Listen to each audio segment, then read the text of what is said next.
नमस्कार मंडळी, तू ही रे माझा मितवा या मालिकेच्या पुढील भागामध्ये आज आपण पाहणार आहोत की नम्रता फरशीवर लाटणं ठेवून पटकन किचनमध्ये जाऊन ईश्वरीची वाट बघत उभी राहते.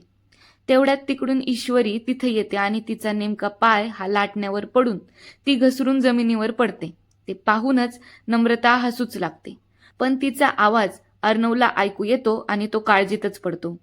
तिकडे राकेश फोनवर म्हणत असतो की उद्या स्पर्धेतला शेवटचा राऊंड होणार आहे, पण उद्याचा दिवस हा अर्णव ईश्वरीच्या आयुष्यातला शेवटचा दिवस ठरला पाहिजे आणि त्यासाठीच माझा प्लॅन फुल प्रूफ रेडी आहे.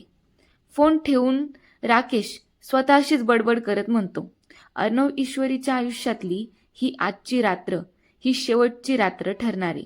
ईश्वरी माझी नाही झाली तर मी तिला कोणाची होऊ सुद्धा देणार नाहीये.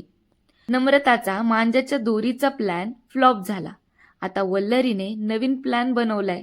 तिने एक बॉटल नम्रताजवळ दिलीये.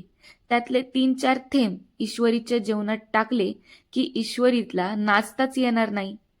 पण आज नकळत का होईना ईश्वरीला नम्रतावर जरा डाऊट आलाय, कारण नम्रता स्वतः ईश्वरीला म्हणाली की हे बघ ना, मांजाच्या दोरीमुळे माझं बोट कापलं, हे बघ. चला मग असेच अपडेट पाहण्यासाठी पटकन चॅनलला सबस्क्राईब करा.